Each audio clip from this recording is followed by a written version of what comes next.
et qui viennent reprendre le pouvoir. Parce qu'en fait, c'est Diendéré qui a formé ce groupement de gendarmerie là, ce corps d'élite, et qui faisait partie de ce corps d'élite, dont l'ambition c'était d'aller le libérer et de le placer au pouvoir, pour que les pro-Compaoré reviennent au pouvoir. Donc Damiba n'était pas l'homme de la situation. Mais comme à la force des choses, on a dit, ok, la France a dit, mieux vaut gérer quelqu'un qui ne sait pas où il va, qu'on ne sait pas ce que Diendéré est devenu. Parce que, vous parlez de la rencontre, mais de la rencontre des capitaines qui ont abandonné le bateau au Burkina Faso. Vous voyez un peu? Donc, quand vous regardez tout ça, vous comprenez qu'en réalité, il y a un grave problème au Burkina Faso, c'est que la révolution n'a pas été faite comme il le fallait. Donc, aujourd'hui, nous pouvons analyser la situation clairement. Cette rencontre n'est qu'une petite balade des copains, parce que Rochma Kaboré a abandonné le peuple, un capitaine qui a fui le navire. Il faut le dire clairement, hein, parce que nous savons que l'armée se plaignait sous la gouvernance de Kaboré, parce qu'il ne lui donnait pas les moyens pour justement défendre le peuple, pour défendre les frontières du Burkina Faso et le territoire du Burkina Faso. Et il a profité pour arrêter quelques militaires qui avaient les intentions. Maintenant, Damiba est arrivé, même chose. Vous comprenez que c'est une navigation à vue. On ne sait pas où on va, on ne sait pas quelle décision prendre, on se balade. Mais parfait, vous avez pris un exemple extrêmement important et que les Burkinabés doivent voir et tous les Africains doivent voir. Un militaire avait un verre de champagne. Vous pouvez comprendre.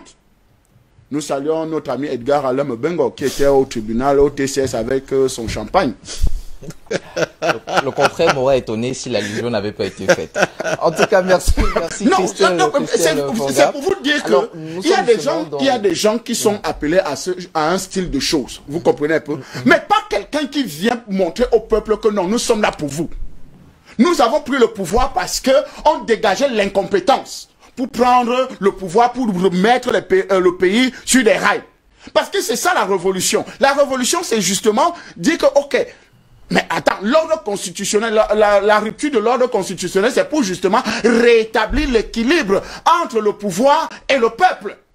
Mais si aujourd'hui, on ne peut pas rétablir actuellement le Burkina Faso, il y a quel ordre qui est rétabli? Les mêmes souffrances que le peuple burkinabé avait quand Rochma Kaboré était là, c'est les mêmes souffrances aujourd'hui avec la révolution. Mais pourquoi ne pas prendre un bel exemple à côté de chez vous, qui est le Mali?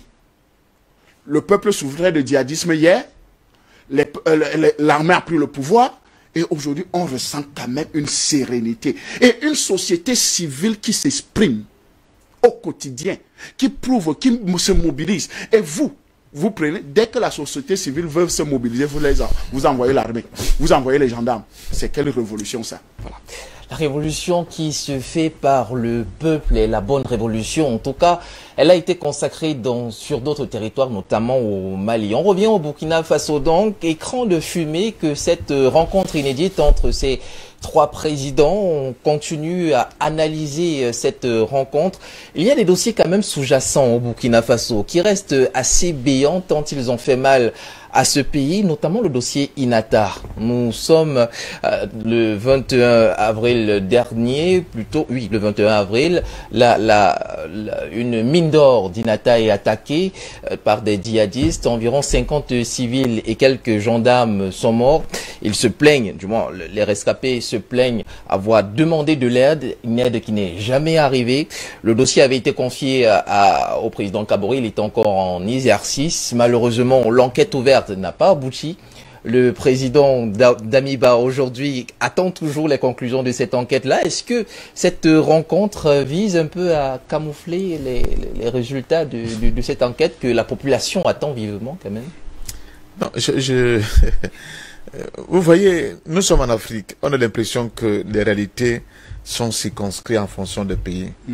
Mais les traits majeurs, ce sont les mêmes réalités que vous allez retrouver un peu partout. Depuis l'assassinat de Patrice Emery Lumumba, le Congo peine à avoir un leadership politique. de qualité.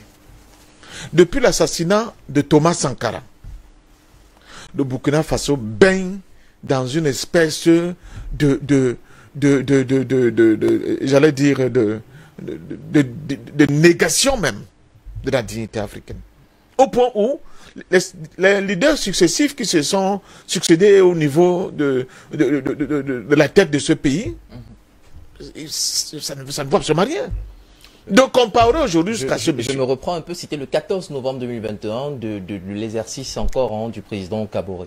J'en venais. Je vous rappelle que l'une des ressources importantes du Burkina Faso, après l'agriculture, le coton, tout ce que vous pouvez vous imaginer, c'est l'or.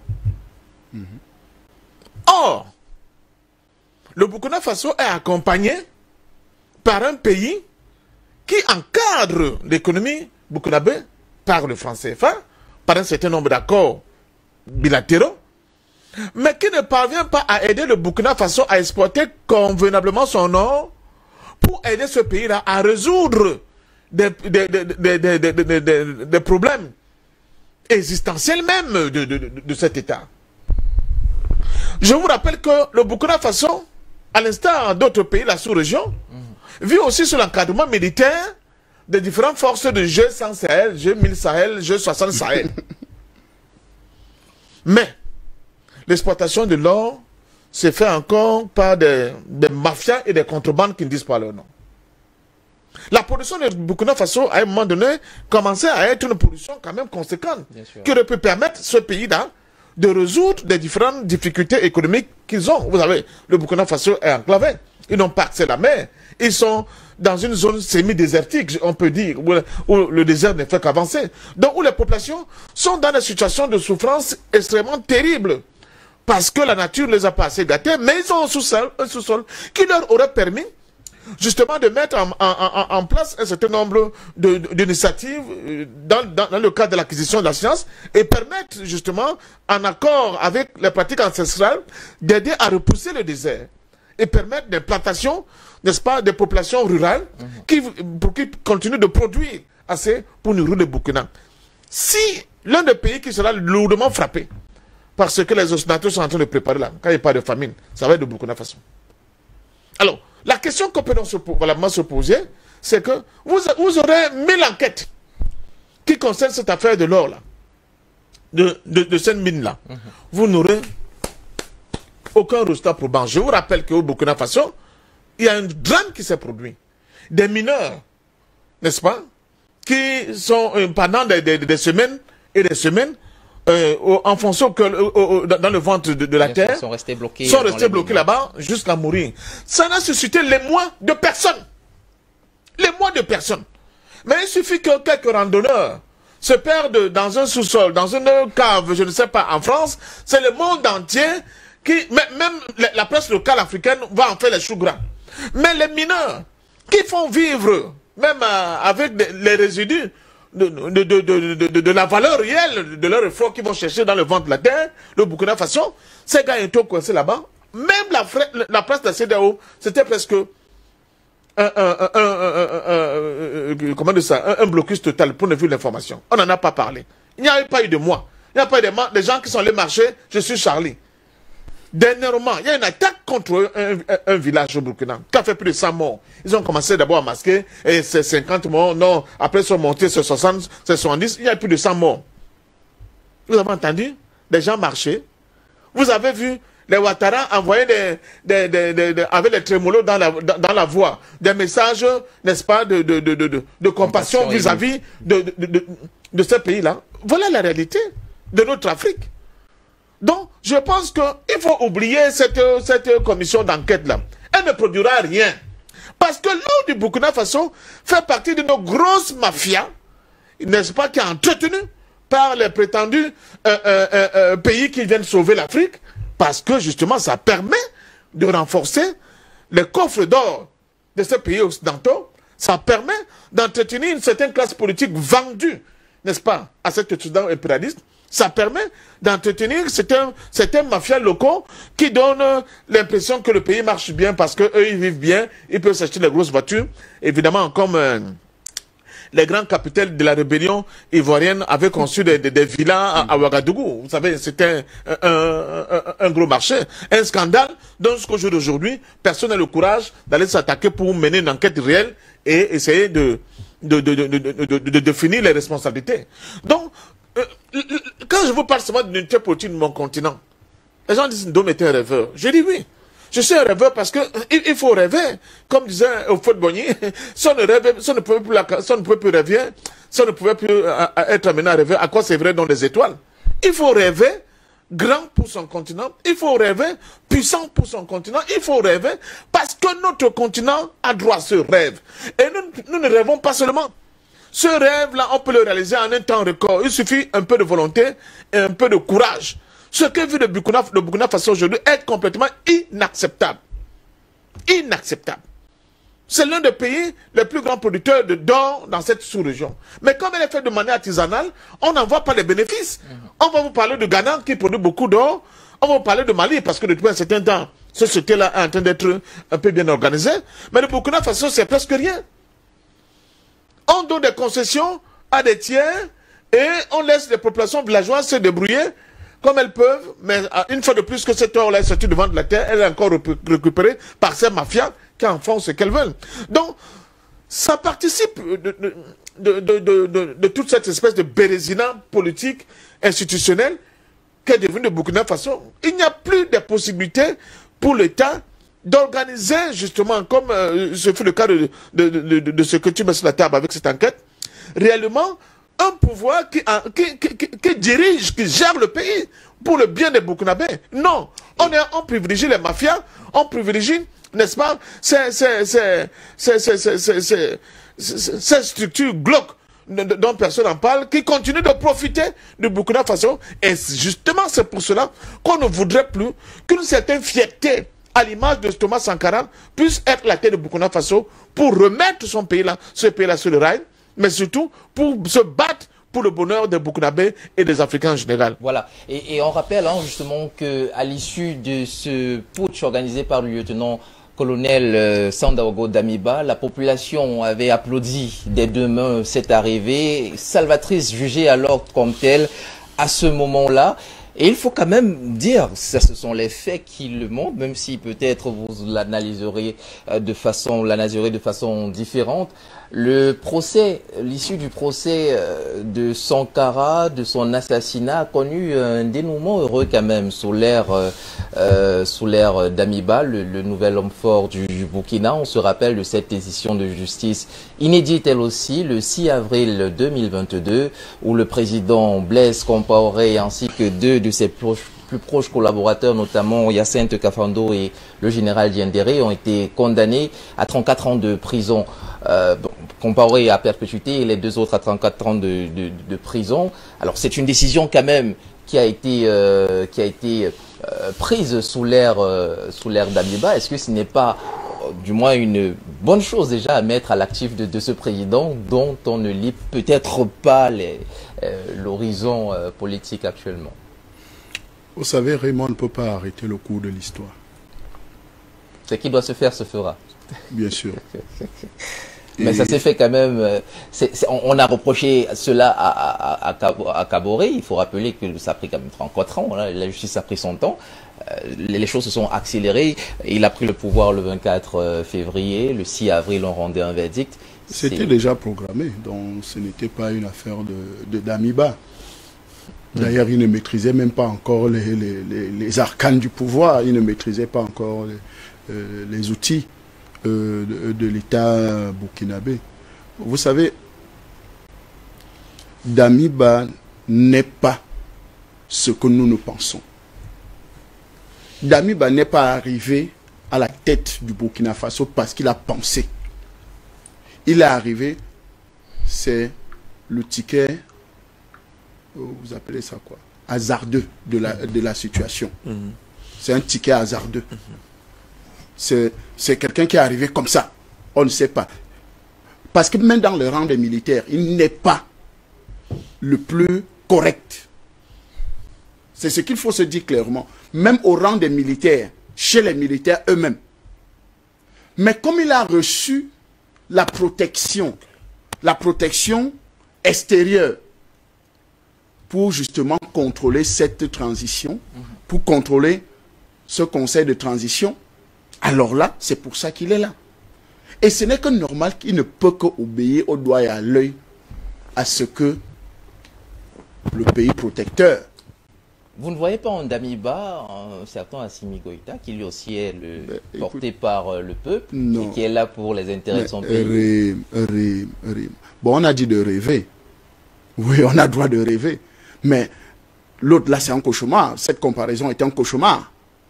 Parce que vous ne pouvez pas comparer deux personnes qui n'ont pas la même philosophie, malgré que c'est des hommes en armes. Et ils ont presque fait le même coup. Mais c'est deux personnages extrêmement différents. On se serait attendu que le Burkina Faso soit le modèle par excellence de la révolution. Parce que quand même le père de la révolution, Thomas Sankara, est du Burkina Faso. Et qu'on est quand même au pays des hommes intègres. Mais on se rend compte qu'en réalité, un militaire se balade avec le champagne, il se fait filmer avec le champagne. Ça, c'est quelque chose d'extrêmement grave. Donc, il faut que les Africains se réveillent. En attendant, regardez bien ce monsieur. Regardez son comportement, regardez ses fréquentations, regardez ses ambitions, regardez tout ce qu'il fait au quotidien. Même celui que je considérais un peu comme quelqu'un qui n'était pas très approprié pour la Guinée-Conakry prend quand même des décisions qui me semblent être importantes. Parce que Doumbouya... On parle de Doumbouya. Bien sûr. Comme moi, je ne considérais pas au départ. Parce que je savais que c'est un légionnaire français. Rappelons que le colonel Doumbouya a une femme française aussi. Mais il a deux femmes. Une française et une allemande. Donc une française et les deux sont occidentales. Bon, donc il a... Bon. Ok, allez-y, poursuivez. Mais quand vous regardez les prises de position, quand vous regardez les décisions, tout le monde a sanctionné le Mali, non? On a fermé les frontières. Doumbouya a dit que moi j'ouvre mes frontières pour mes frères. C'est quand même une décision importante. Le Burkina Faso a ouvert ses frontières au Mali. Alors qu'ils ont une grande frontière ensemble, ils ont les mêmes problèmes, ils sont tous des militaires. Pourquoi ne pas courir vers... Attends, il n'y a pas une entente. Il y a une entente qui est souvent très particulière pour les hommes en tenue. Mais, parfait. Tu as donné un exemple tout à l'heure. Kaboré suspectait un colonel, j'ai oublié son nom, qui l'a arrêté, qui devait faire le coup d'état, non? Le colonel Yak. Le colonel Ouedraogo, Yacouba Ouedraogo. Son petit nom, c'est le colonel Yak. Il était ministre des Sports. On l'a suspecté. On l'a arrêté. Un autre militaire arrive au pouvoir. La première personne à aller libérer, c'est Djendéré. Vous comprenez quelque chose à ça? Alors que celui qui avait l'ambition, et je suis sûr que c'est lui qui avait le général Djendéré comparaîtra plus tard, il sera condamné. Mais écoutez, monsieur, ça c'est du pipeau. Tant que Dami Baël Djendéré ne sera pas, il n'y aura aucune exécution. La preuve en est, qu'est-ce que, après les condamnations, vous avez posé la question, après les condamnations, qu'est-ce qui a bougé? Est-ce qu'une ligne a bougé? Rien, aucune ligne n'a bougé dans tout ça. Parce que normalement, après cette condamnation, on devait quand même avoir une lettre du président de transition pour dire que, monsieur le président de Côte d'Ivoire, renvoyez-nous notre prisonnier. Ou bien, voyez comment de manière diplomatique on peut faire que cette sentence puisse être exécutée. Si réellement, il est un révolutionnaire. Parce que le sang révolutionnaire se contamine. Bien sûr, les dispositions juridiques du droit international permettent justement le rapatriement. Mais ça se contamine. Monsieur Parfendom, être dans le sang révolutionnaire, c'est un upéciste, c'est là. Mes enfants, il y avait quelqu'un qui avait dit une chose au Cameroun, le père de Kwame Donatien. Il dit que si un de mes enfants ne vole pas, ça veut dire que ce n'est pas mon enfant, sa mère doit aller chercher son père ailleurs. Oui, parce que lui, il sait qu'il est un voleur. Et il a fait que des voleurs. Donc si un enfant ne vole pas, ce n'est pas son enfant. Vous comprenez un peu? Pour dire quoi? Il y a une contamination. C'est-à-dire, vous ne pouvez pas être au pays des hommes intègres, vous n'êtes pas intègre. Vous ne pouvez pas être un pays des révolutionnaires et vous ne créez pas des vraies révolutions. Parce qu'on voit une révolution tiède, On sait, c'est ni chaud, ni froid. Et la Bible dit que si tu n'es ni tiède, ni chaud, ni froid, ni chaud, on va te vomir. Et ce n'est que normal qu'on puisse vomir ce monsieur. Pour dire qu'on ne comprend absolument rien. Après 6 mois, on ne voit rien. Aucune décision forte. Rien, rien. Les voyants sont toujours... Vous êtes en train de dire qu'au Burkina Faso, il n'y a pas eu de révolution, il y a eu un changement. Mais il y a eu... Je suis sûr même que c'est Kaboré lui-même qui a demandé au gars là de venir prendre le pouvoir. On a pris les mêmes, on a remis. Mais c'est Kaboré qui a sûrement demandé au gars là que viens prendre, comme les militaires veulent prendre. Toi, tu es au moins, si tu peux mieux me sécuriser, viens prendre le pouvoir, c'est tout. Je suis sûr que c'est ça. Mais à quelle fin Mais pour que, en réalité, la France continue à voir la même mise sur le Burkina Faso. Parce que la vérité, c'est que Roch-Marc Kaboré est un pion français. Il a trompé la révolution du peuple. Hein. Le peuple avait créé la révolution. On a voté après. Il a fait semblant d'être l'homme de la situation. Après ça, le peuple a découvert que mais non, c'est un pion. Finalement, lui-même, quand il se retrouve faible, affaibli, ne pouvant pas prendre des bonnes décisions, s'éclipse. Parce que la vérité, c'est qu'il serait lui-même. Je suis sûr que vous savez que ça se fait, non? La fin. On manigance un truc là et on vous fait croire que non, il y a eu coup d'État ou il y a eu ceci, alors que c'est les mêmes gens qui continuent à gouverner. Donc, nous pensons que aujourd'hui, le Burkina Faso a un problème de leadership. Damiba n'est pas un révolutionnaire, il faut le dire clairement. Damiba, c'est un ami de la France, c'est un ami de Roch-Marc Kaboré, c'est pour ça qu'ils peuvent se retrouver, ils bavardent et tout. Ce qui est sur ça, c'est officiel. Ça, c'est la rencontre officielle que vous avez vue. On ne compte pas. Parce qu'il faut dire... C'est pour les caméras. Oui, bien sûr, c'est pour les caméras. N'est-ce pas? On ne compte pas les rencontres privées. Pour se retrouver, pour demander, bon, l'argent est où? Comment on fait pour ceci? Comment on fait pour cela? Merci Christelle. Christelle, la preuve, l'or du merci Burkina Faso. Parfait, tu as parlé de l'or ici, non? Est-ce que la gestion de l'or est visible? Merci Christelle Fanga. Passion parfait, est-ce que cette rencontre prépare un retour, je ne vais pas dire en grâce, mais une sorte de pardon au président Blaise Compaoré, encore en exil, réfugié en Côte d'Ivoire? Est-ce qu'on peut y lire quelque chose comme ça? Et de toute façon, moi, je ne serais pas étonné. Bien sûr. Je ne serais pas étonné. Je continue de vous dire que l'actuelle direction politique institutionnelle au Burkina Faso ne nous donne aucune visibilité sur sa volonté à aider le Burkina Faso de sortir de cette situation dans laquelle elle est aujourd'hui. Quand bien même ce serait le cas, serait-ce un grand mal que le président accorde son pardon et par là même le pardon du peuple à ce fils qui reste quand même un fils du Burkina, même s'il a trahi son peuple? Mais qui commence d'abord à accorder le pardon au colonel Yakubu Ouedraogo, qui lui était sur le point de faire un coup d'État réel, et qui justement tout à l'heure tu as parlé de cette situation de ces militaires qui étaient au front et qui manquaient d'armes. C'est lui qui a commencé à dire mais vous ne pouvez pas nous envoyer au front, et on manque de munitions et on manque d'armes.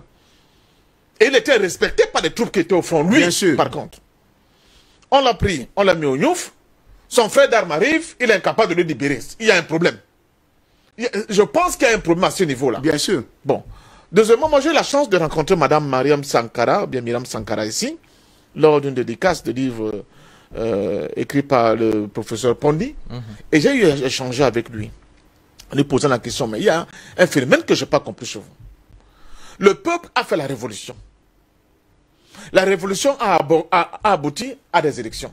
Mais curieusement, après les élections, sorti du chapeau des élections, qui prend le pouvoir? C'est quelqu'un qui était encore avec l'ancien régime qui a été renversé. Donc, Roch-Marc Kaboré. Elle m'a dit parfait, en toute honnêteté, je peux te dire que les Fox qui devaient faire la révolution n'étaient pas outillés dans le cadre d'une consultation électorale avec tout ce que cela comporte, comme dépenses, comme logistique, à faire campagne et à pouvoir prendre le pouvoir. J'ai compris beaucoup de choses. Mais elle m'a dit que cette tendance sera irréversible. Tôt ou tard, les idées de Sankara vont dominer l'espace politique au Burkina Faso et vont irradier l'ensemble de cette classe politique-là. C'est ça l'énigme de Kaboré. Voilà quelqu'un qui était président de l'Assemblée. Voilà quelqu'un qui était avec Blaise Compaoré, quelqu'un qui appelle d'ailleurs, ça je te donne l'information, il appelle Alassane Ouattara tonton. Oui, parce que leurs parents étaient des amis. Donc, c'est lui qui, après une volonté du peuple de se débarrasser du pouvoir de Compaoré, on va faire vos fameuses élections et c'est lui qui est élu président de Burkina. Ça pose un problème sur la récupération. Donc, certaines élites france-africaines et cette facilité qu'ils ont à reprendre le pouvoir après un effort aussi important que celui que le peuple a fourni. C'est pour ça qu'on applaudit le Mali. Parce que le Mali, c'est une osmose entre la volonté du peuple et la détermination des militaires patriotes à redonner un autre sens au pouvoir malien. Ce n'est pas encore le cas au Burkina Faso. C'est pour ça que je continue de vous dire que pour moi, le Burkina Faso, c'est une curiosité. C'est le ventre mou de cette résistance qui est en train de s'organiser en Afrique de l'Ouest. Et c'est pour cela que la visite de M. Damiba en France, pour moi, est un indicateur fort de tout ce que Christian vient de nous dire aujourd'hui. C'est-à-dire qu'on a préparé quelqu'un, on lui a dit, on va te donner toutes les garanties, reste là, mais n'avance pas dans la direction de tes amis maliens, qui sont en réalité notre véritable cauchemar. Résultat de course, on dirait ce qu'on a aujourd'hui. Les djihadistes vont continuer à tuer les populations des villages au Burkina Faso. Le pouvoir central burkinabé va continuer de tanguer sans qu'on ne sache où est-ce qu'elle va. Elles seront incapables. Au Burkina aujourd'hui, la cherté de la vie, mais tu parles du Cameroun, mais c'est un véritable cauchemar là-bas. Les populations ne savent plus où donner de la tête. Voilà le pouvoir. Voilà les pouvoirs qui sont adoubés, qui sont bénis, et qui reçoivent l'onction de ces gens-là qui disent qu'ils nous aiment. Et je suis convaincu que tous ont les yeux, comment dire ça, des lucioles dans le cerveau et les étoiles dans les yeux en se disant, ah, le jeu s'est dit qu'ils vont débloquer 600 milliards. Mais vous n'aurez rien dans cette affaire-là. C'est du bluff. Je vous ai dit sur ce plateau que plus l'Occident sera mis en difficulté dans cette confrontation avec les nouveaux pays émergents et dont la Russie aujourd'hui est la tête de proue de cette confrontation, plus ils vont donner des gages aux Africains et ça n'a pas loupé. Vous savez que c'est au Burkina qu'un architecte a reçu le prix qui est comparé en architecture, qu'on peut comparer comme le prix Nobel d'architecture. Or, le domaine dans lequel on dit qu'il a créé la magie, c'est-à-dire que les constructions en bloc de terre, il n'est pas le premier, même au Burkina. Vous comprenez? Donc de plus en plus, ils auront des petits trucs comme ça. Même dans des cas de LGBT, on a vu des Camerounaises être célébrées à Paris, en recevant des prix dans ce domaine. Donc, faites attention, les Camerounaises qui sont les Camerounais aux États-Unis avec le prix Kennedy. Ça doit vous dire, ils vont de plus en plus essayer d'agiter notre jeunesse qui ne comprend pas encore le sens de l'histoire. Et ils vont aller dans ce sens. Pourquoi? Parce qu'ils savent que l'ours qui vient de Sibérie là, va remettre complètement en cause tous les acquis qu'ils avaient sur notre continent. Or, le continent africain est très important. Dans le cadre, quand on analyse ce que j'appelle souvent le big picture, de cette confrontation qui va opposer maintenant l'impérialisme occidental par rapport aux pays émergents. Elle est extrêmement importante, l'Afrique, parce qu'elle est comme cette profondeur stratégique qu'ils ont dominée pendant longtemps et qui doit rester telle qu'elle pour leur permettre d'avoir des ressources et des moyens pour pouvoir affronter justement le nouveau tsunami qui est en train de se déclencher au niveau du monde avec l'exigence pour ces nouveaux venus de remettre sur la table la question d'un monde multipolaire. Ce que les autres ne veulent pas du tout entendre avec les fameuses démocraties, n'est-ce pas, occidentales.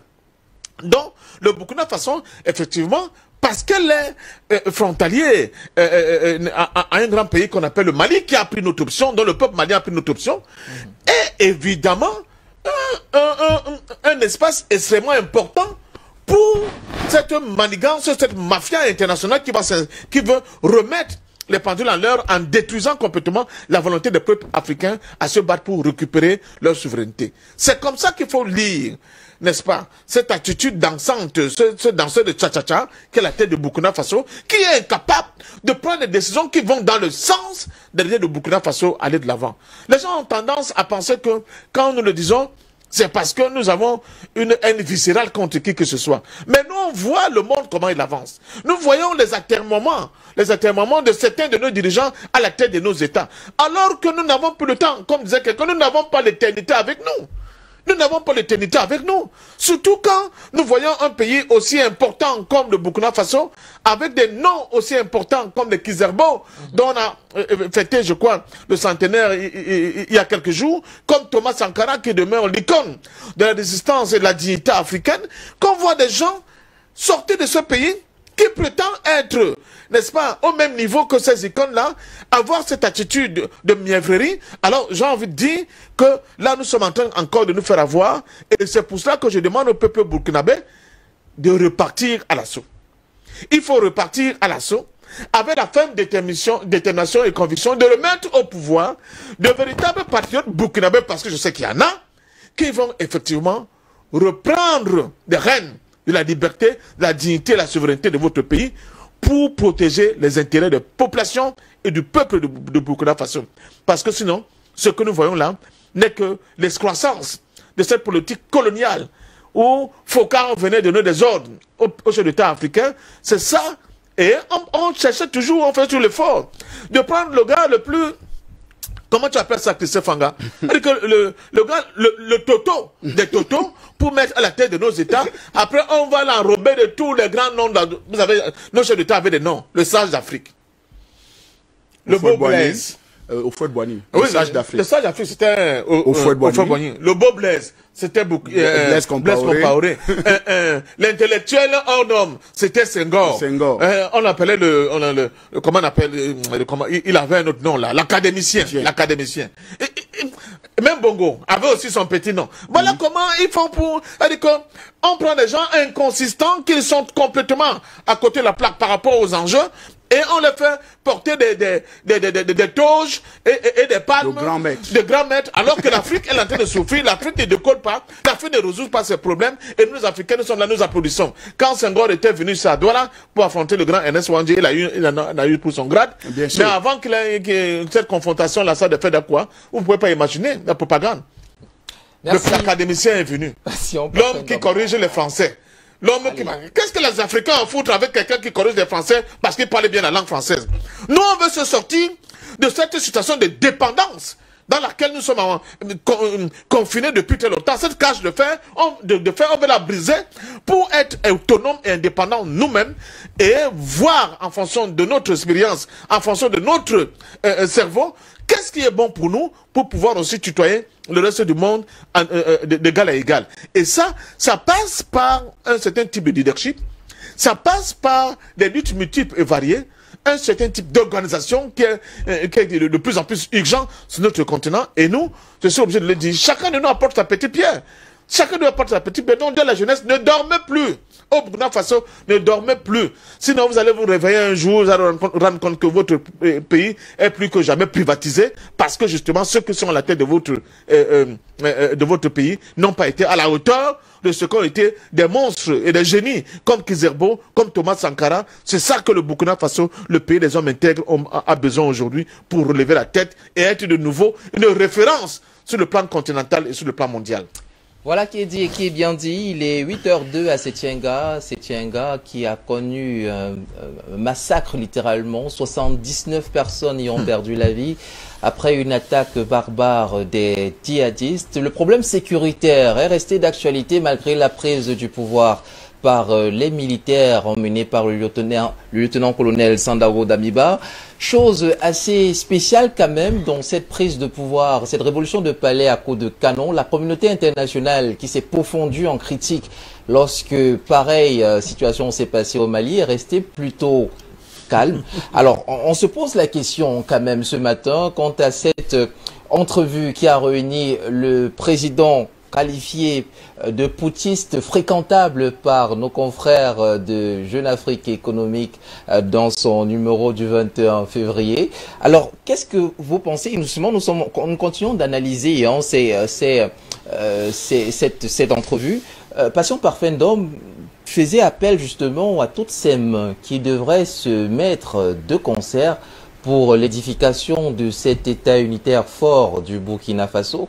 Est-ce que ce n'est pas dans cette logique justement que s'inscrit le colonel aujourd'hui? Il a pris le pouvoir. Aujourd'hui, il est au fait des réalités dans lesquelles se trouvait son prédécesseur. Est-ce que ce n'est pas justement la synergie de toutes ces intelligences qu'il convoque pour rétablir justement et juguler ces problèmes, notamment sécuritaires, qui perdurent et font tant de mal à ce pays?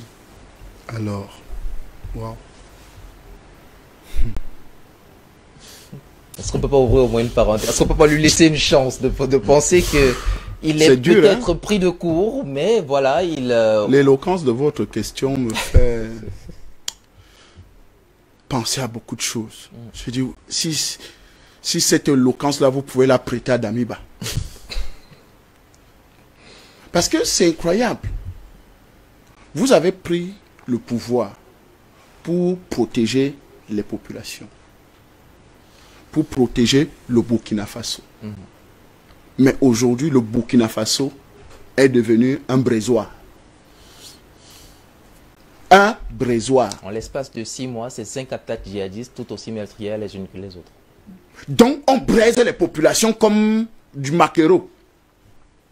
Alors que c'est des hommes en treillis, c'est des hommes en armes qui ont le pouvoir. Et avant qu'il n'arrive au pouvoir, il y avait un colonel qui disait « On a besoin d'armes, on a besoin pour juguler la situation. » Mais vous arrivez quand même au pouvoir, vous les militaires. On continue à avoir ces massacres-là. Je voudrais vous rappeler, chers messieurs, le Burkina Faso est resté 25 ans sans attaque djihadiste sous la gouvernance Blaise Compaoré. Demandez-nous pourquoi. Parce que les Damiba étaient justement les formateurs des djihadistes. C'est pas posé ça de le dire comme ça? Les Damiba étaient les formateurs des djihadistes, les qui ont formé la rébellion ivoirienne. Les qui? C'est Djendéré. C'est Damiba. C'est tous ces gars-là qui ont formé la rébellion ivoirienne. C'est eux qui ont formé tous ces gars-là. Donc, ne soyez pas surpris aujourd'hui que Damiba ne combatte pas les djihadistes parce qu'il sait d'où ils viennent. Il sait qui les a fabriqués. Il sait qui les protégeait. Il faut dire que les Ad Agali, ce Compaoré, avaient pignon sur eux à Ouaga. À Ouaga. Ils dormaient dans les plus grands hôtels, les Radisson Blu de Ouaga. Tout le monde les voyait. Ce n'est pas une vue d'esprit. Mais les Kimbafori Soro Guillaume faisaient leur bonheur à Abidjan, au Burkina Faso. Il faut dire les djihadistes qui sont dans le désert là. Ils venaient à Ouaga, tout le monde les voyait. Mais écoutez, vous savez pourquoi on appelait Blaise Compaoré le négociateur? Interplanétaire. Mais c'est parce que c'est lui qui avait la capacité d'aller chercher même les chefs rebelles dans leur camp. Dis, mais qu'est-ce qui ne va pas? Pourquoi tu fais ça? Ou bien, c'est lui qui distribuait même les djihadistes dans certains pays qui n'étaient pas fidèles à la France. Il négociait, donc il y avait l'argent qui circulait. Il y avait l'argent qui circulait. Mais de telles compétences peuvent être mises au service du peuple et de... Vous êtes là pour le peuple. Je vous ai dit que il faut faire attention. Il y a des gens qui sont là pour le peuple et les gens qui sont là pour leurs intérêts. Et c'est le clan justement Compaoré qui est actuellement là, que vous voyez, qui a pris le contrôle encore au travers des armes. Si c'était la révolution du peuple, c'est-à-dire les vrais fils de Thomas Sankara, qui avaient décidé de prendre le pouvoir quand ils ont chassé Compaoré, je pense qu'aujourd'hui, on ne serait pas en train de parler de Damiba. On n'aurait pas des individus comme ça au pouvoir dans la transition. On aurait des vrais soldats, des vrais gens qui pensent. Mais soyons sérieux. Comment la Jeune Afrique peut vous traiter de fréquentable? Si Jeune Afrique vous traite de fréquentable. Putschiste fréquentable. Il faut que les deux de fréquentable. Je ne veux pas... Même putschiste fréquentable, c'est trop grave. C'est trop grave. Ce sont les deux. Parce qu'il y a des putschistes qui sont infréquentables. Mais c'est là où j'en viens. Donc il y a les putschistes infréquentables. C'est-à-dire Assimi Goïta est infréquentable. Mais Damiba est fréquentable. Allez savoir. Et deux révolutionnaires, n'est-ce pas? Deux qui ont fait de push, deux qui ont permis que la population, n'est-ce pas? Vous comprenez qu'il y a quelque chose, il y a un gap entre les deux personnages, il y a un gap entre les deux situations. Alors, Christophe, encore rien de bon ne peut-il sortir de cette rencontre entre ces trois présidents? On rappelle quand même qu'ils ont été, pour certains, et pour celui qui est en place, ils sont à la tête quand même d'une nation qui, dans l'histoire, reste le berceau même des révolutions africaines. Alors, rien de bon ne peut-il sortir de cette entrevue entre les trois? Écoutez, quand vous parlez bon de rien de bon ne peut sortir. Bon pour le peuple et bon pour le pays. Rien de bon ne peut sortir des trois dirigeants-là. Rien de bon ne peut sortir d'eux. Sauf si le Christ les apparaît la nuit. C'est vrai, ce que je vous dis là. Sauf s'il y a une lumière, une illumination. Vous comprenez un peu que en 7 minutes, comme nous parlons là, une illumination arrive, boum, et il y a changement. Mais c'est des gens qui sont ancrés dans les fourches courdines de la France. Donc, ils ne peuvent pas s'en sortir. L'épée de Damoclès pèse sur leur tête parce qu'en réalité, ils ont plein de dossiers sur la table dans les services de renseignement français. Que si un seul instant, chacun de la bouche, on sort le dossier. Vous comprenez un peu? Et c'est comme ça que la France a toujours traité avec certains chefs d'État, parce qu'ils ont des dossiers. Donc aujourd'hui, quand vous parlez, mais la situation de l'or au Burkina Faso, s'il faut éclaircir la situation, vous allez retrouver qu'il y a beaucoup de choses qu'on va demander à ces militaires-là. C'est une mafia. Donc aujourd'hui, rien de bon ne peut sortir de ces trois-là. Aujourd'hui, nous avons une situation qui est claire et je pense que je suis très d'accord avec Parfait. Le peuple burkinabé doit se relever de son sommeil. Ils nous ont trompés. Peuple de Bobo Dioulasso, Manga et un peu de partout, et Kaya et tout ça, sachez que ces gens-là nous ont trompés. Repartez dans la rue, récupérez votre pouvoir. C'est tout. Le reste là, ce n'est que du pipeau.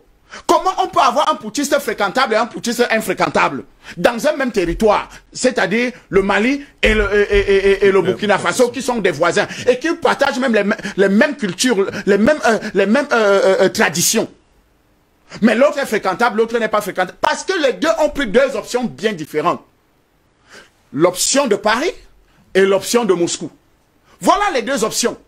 Aujourd'hui, le monde est divisé en deux. Ou vous êtes du bloc occidental, américain, français, Angleterre, ou bien vous êtes du bloc russe. Le reste là, il n'y a plus question. Le monde est déjà divisé en deux. Hein. Il n'y a plus de neutres. Ceux qui seront neutres seront écrasés. Sachez-le. Ceux qui seront neutres seront écrasés. Donc, aujourd'hui, il y a un choix à faire. C'est un principe fort cher à l'Afrique. Hein, mais bien sûr. Mais écoutez, nous sommes à la croisée des chemins. Nous sommes à la croisée des chemins où il faut faire un choix. Et ces révolutions que nous demandons partout, ce n'est pas des révolutions pour aller à partir de chez l'ancien colonisateur. Ou bien dans les fourches courdines des États-Unis. Non. Cette révolution, c'est d'avoir une autonomie, une liberté, une vraie liberté, où nous allons faire nos choix, où nous allons décider, même s'il faut traiter encore avec un pays du bloc occidental capitaliste, mais sur des bases justes. Gagnant-gagnant. Sur des bases gagnant-gagnant. Vous comprenez un peu? Où des gens peuvent négocier leur contrat comme il faut. Pas qu'aujourd'hui, nous avons des situations en Afrique où c'est eux qui imposent. Comment jusqu'à présent, la situation n'est pas claire au Burkina Faso? La CEDEAO n'a pas condamné le Burkina Faso, le push au Burkina Faso, n'a pas pris de sanctions, n'a rien fait pour le Burkina Faso. Mais ils ont fait la même chose au Mali. Ils ont sanctionné le Mali. Non, soyons sérieux. Nous pensons qu'aujourd'hui, il faut véritablement que les anciens pour eux de Compaoré, parce que tout cela, c'est la clique Compaoré qui continue. C'est pour ça que tu ne peux pas avoir une décision. Damiba ne peut pas prendre une décision pour que la sentence soit exécutée. C'est pour ça que vous ne pouvez pas voir la libération de ce colonel qui est en prison. Et il n'était pas seul. Ils sont nombreux. Parce qu'on a pris avec certains gars. Pour empêcher justement, parce que c'est lui qui avait le vrai plan du coup d'État. Donc Damiba est venu sortir là comme un cheveu dans la soupe. Donc aujourd'hui, le Burkina Faso est un pays qui a besoin des hommes forts. Et un homme fort, ce n'est pas M. Damiba, c'est quelqu'un d'autre. Et il faut que ce peuple-là se lève pour réclamer sa liberté. Jean-Baptiste Ouedraogo, lui également, médecin et militaire, c'est peut-être un détail qu'on n'avait pas. Roch-Marc Christian Kaboré et le lieutenant-colonel Damiba, actuellement en charge de la présidence du Burkina Faso, se sont donc réunis le 21 le 21 juin dernier au fin de parler sécurité. Oui, le pays sombre dans un état de déliquescence sécuritaire depuis la prise du pouvoir par les militaires. On pensait, dans le on met la population, que la situation s'améliorerait, mais outre ces questions de sécurité, la question alimentaire également est revenue sur la table. Les sécheresses qui touchent et qui frappent durement les pays de l'Afrique de l'Ouest actuellement n'épargnent pas le Burkina Faso. Alors, vous pensez, vous également, que cette synergie d'action et de réflexion ne convergeront pas vers une sortie de crise? Je vous assure que le péril le plus puissant qui guette le Burkina Faso, ça va être la famine. Il a appelé à l'aide le président Sandaogo. Ça va être la famine. Pourquoi?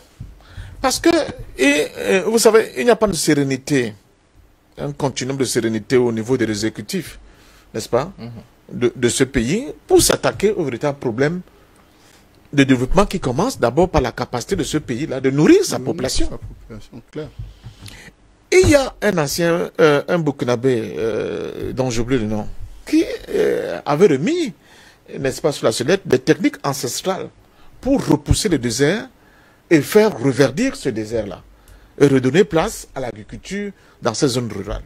Cette technique ancestrale, si nous étions dans des pays effectivement souverains, aurait fait l'objet d'études approfondies par le biais de nos agronomes, de nos scientifiques de différents ordres, des physiciens, des chimistes, etc., pour les bonifier et être capables, de domestiquer le désert, de participer de manière efficiente au recul de ces déserts-là, pour permettre aux populations qui sont chassées par l'avancée de ce désert, de pouvoir regagner ces espaces-là et y apporter des solutions agricoles pour nourrir effectivement le Sahel. Mais non, nous avons quelqu'un qui est à la tête de nos États depuis plus de 60 ans, pour être modeste, qui nous applique une monnaie nazie qu'on appelle le pain de franc CFA, dont on ne va pas l'aide en termes de programmation de plan de développement pour nous aider à sortir de cette situation-là, de la pauvreté. Et quand le peuple commence à s'agiter, parce qu'en réalité, ce sont les conditions réelles d'existence du peuple, quand il commence à se dégrader, qui crée ce mouvement, qui crée les émeutes de la faim, qui crée le besoin d'une redéfinition et d'une restructuration du pouvoir politique. Ce sont les conditions réelles. Si vous êtes dans un pays, bon, souvent, on a souvent le débat sur la longévité du pouvoir. Je vous dis que je suis contre les gens qui mettent longtemps au pouvoir. Mais vous avez vu que dans un pays, par exemple, comme la Libye, les gens avaient tellement de facilités, ils vivaient tellement bien que personne ne s'occupait même de ce que faisait Kadhafi. Vous mangez à votre faim. Vous pouvez aller à l'hôpital, vous soignez gratuitement. Vous êtes logé gratuitement. Vous ne payez pas l'eau, vous ne payez pas l'électricité. Vous pouvez envoyer vos enfants à l'école jusqu'au niveau où ils veulent. Ça veut dire que ce pouvoir-là est un pouvoir au service du peuple. Il peut mettre 1000 ans, personne ne peut pas s'intéresser à lui. Mais vous ne pouvez pas être là, comme ce fut le cas de M. Compaoré, le beau Blaise, le chouchou de la France.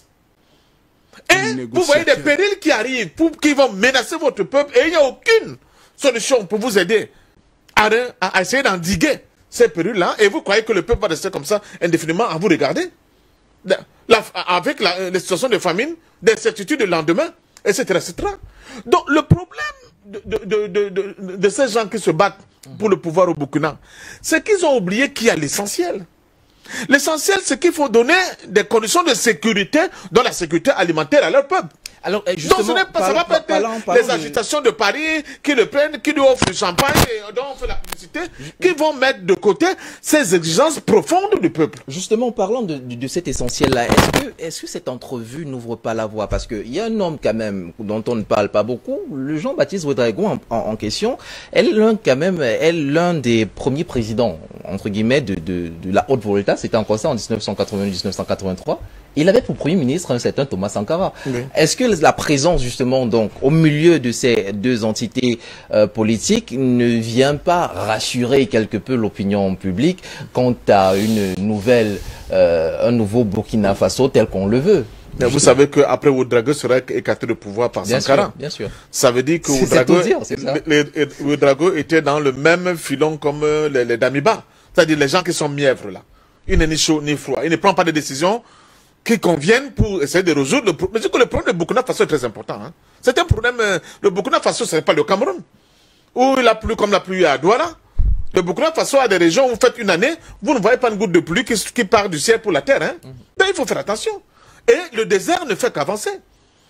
Je continue de dire que les gens qui sont tolérés par l'Occident, ce sont des gens justement qui ne sont pas au service de leur peuple.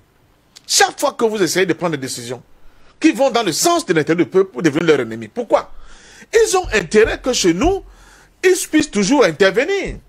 Que ce soit par les promesses qu'on nous fait qu'on va nous envoyer de l'aide alimentaire, comme si l'Afrique n'avait pas des espaces qui lui permettent d'être autonome sur le plan alimentaire. On ne nous donne pas la possibilité d'apprendre à pêcher. Chaque fois que nous avons faim, on agite un petit poisson comme ça, devant nous, et puis on commence à baver. Ce n'est pas plus de ça que l'Afrique a besoin. L'Afrique a besoin d'être autonome, de s'autonomiser en termes de réflexion, en termes d'initiative, en termes de capacité de se prendre en charge lui-même. C'est ce que l'Afrique a besoin aujourd'hui. Donc, nos chefs d'État qui nous écoutent là, qui comprennent que c'est ce que nous voulons. Nous ne voulons plus que chaque fois, quand il y a des secousses, on dit oui, il y a l'aide alimentaire qui est venue, on va voir des cargos de ceci, de ceci. Mais les jeunes Maliens, c'est là où j'applaudis le Mali de demain. Vous vous souvenez quand M. Hollande est venu faire son show au Mali avec les troupes françaises qui sont disant venus le sauver. On a vu les gens sortir avec les drapeaux français. Oh, la France est venue nous sauver. Mais après, ils se sont vite ravisés, ils se sont rendus compte que la France n'est pas venue les sauver. Et ils ont pris les décisions qui vont dans le sens maintenant de se dire, bon, ça suffit. Nous avons atteint notre majorité. Longtemps, vous avez berné, vous avez bluffé, maintenant nous avons atteint notre majorité. Nous voulons prendre notre destinée en main nous-mêmes. C'est ce que les dirigeants, les leaders au Burkina Faso hésitent à faire. Et c'est ça que je ne comprends pas.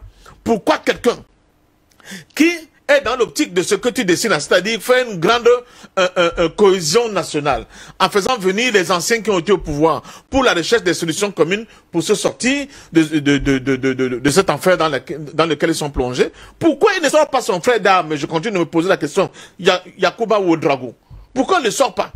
Yacouba Ouedraogo, lui qui était au front, qui a vu ses éléments mourir, parce qu'il n'avait plus de munitions pour combattre contre les djihadistes. Pourquoi il ne sort pas cet élément de la prison? Pourquoi il n'exige pas que les gens qui ont eu des comportements extrêmement dangereux pour le pays et qui ont créé cette situation, n'est-ce pas, de chienlit, et qui ont été condamnés par sa propre justice, viennent purger, même par élégance, j'ai envie de le dire, même par élégance, M. Compaoré doit revenir au Burkina.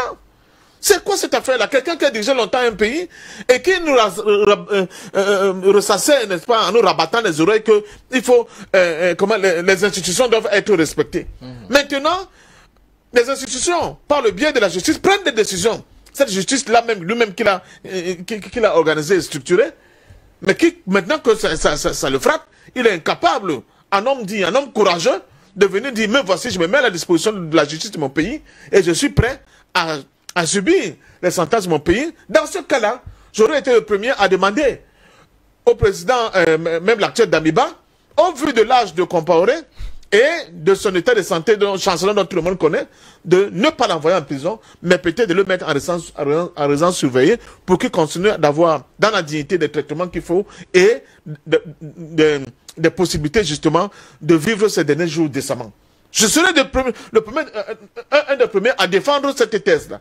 Mais un type qui se soustrait de la justice de son pays, après avoir organisé ce chaos que nous constatons aujourd'hui au niveau de Burkina Faso, il est indigne complètement de tout respect. Donc, je continue de dire que ce qui se passe au Burkina Faso, je reviens, c'est on veut faire de Burkina Faso une espèce d'abcès de fixation. Parce qu'il y a un ennemi qu'on appelle le Mali, sur le magistère du colonel Assimi Goïta, dont on prépare déjà les attaques. Ce que je dis là, les gens pensent la légère. Vous avez suivi dernièrement le communiqué de M. Bozizé, non? Bozizé qui est au Tchad, en Djamena, protégé par le pouvoir tchadien et par les services de renseignement français. Il a pondé un texte dernièrement. Les gens ont dit, ah c'est rien, il ne représente plus rien, il n'a perdu personne sur le terrain, il dit, faites attention.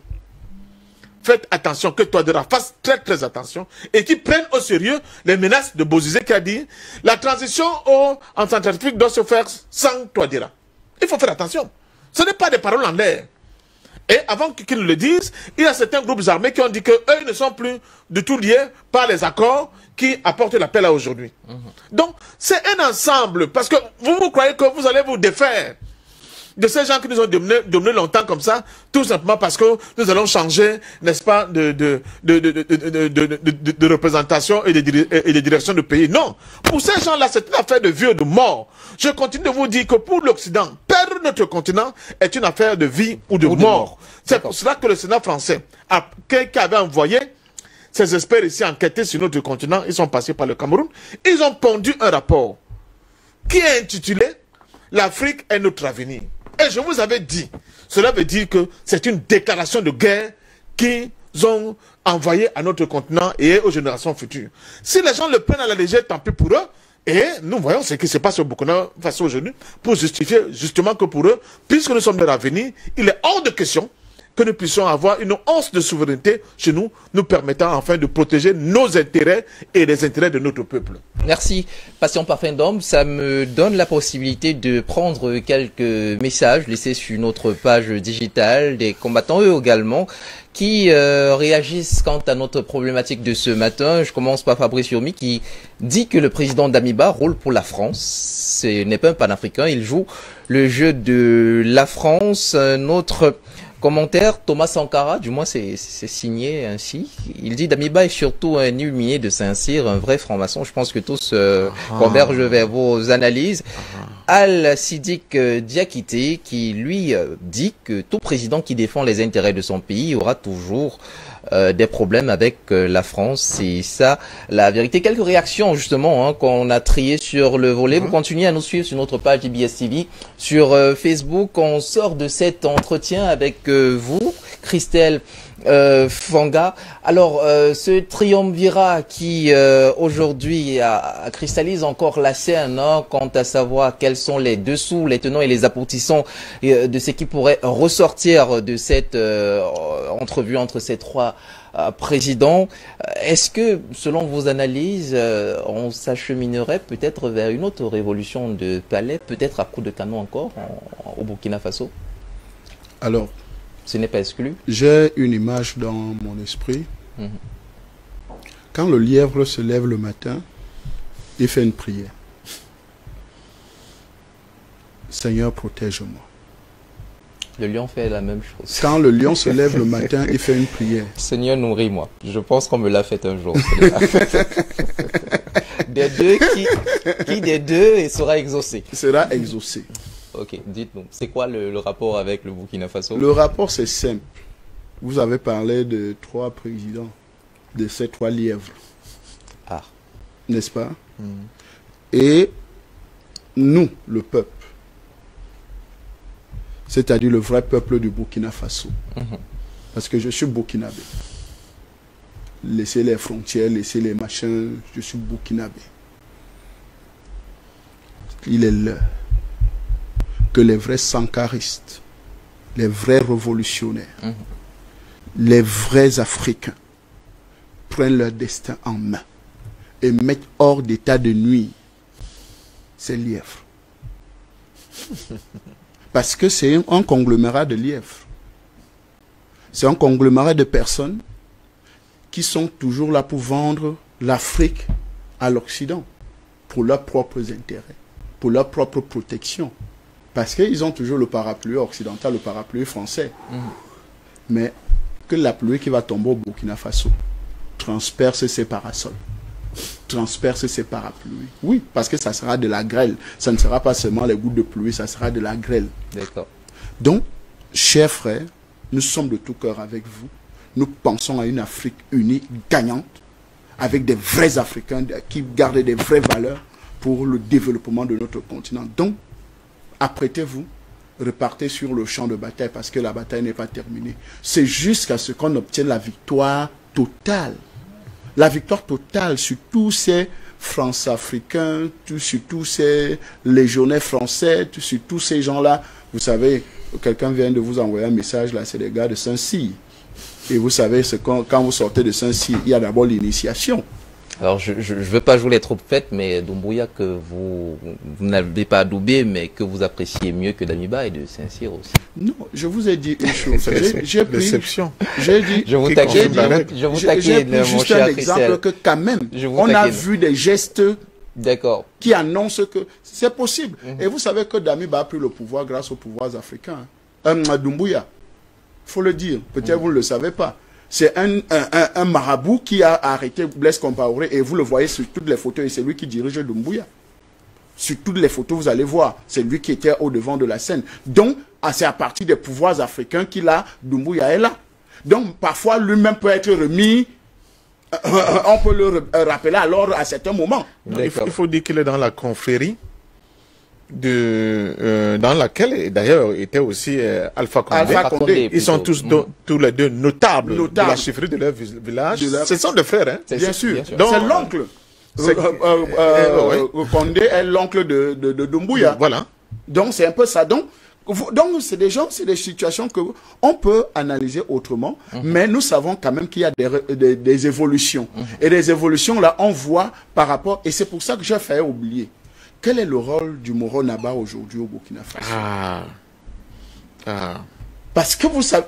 C'est le roi des Moussi. C'est le roi de Moussi. Le roi des Moussi. Oui. Le Moro Naba, qu'est-ce qu'il fait? Le peuple est en train de souffrir. Le peuple crie... Mais vous savez que vous ne pouvez pas prendre le pouvoir au Burkina Faso sans que le Moro Naba ne vous donne sa bénédiction. Mais maintenant que Damiba est là et que la situation est chaotique, qu'est-ce que le Moro Naba dit? Voilà.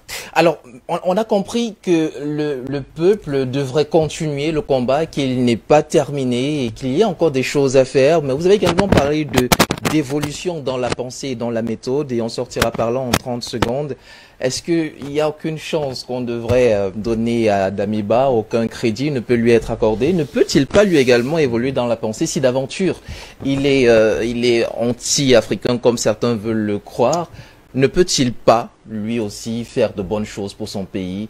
On sait quand même qu'il tient de Sankara et qu'il tient d'un pays à l'intégrité éprouvée. Est-ce qu'on ne devrait pas lui accorder un minimum de confiance? J'ai tendance à dire que...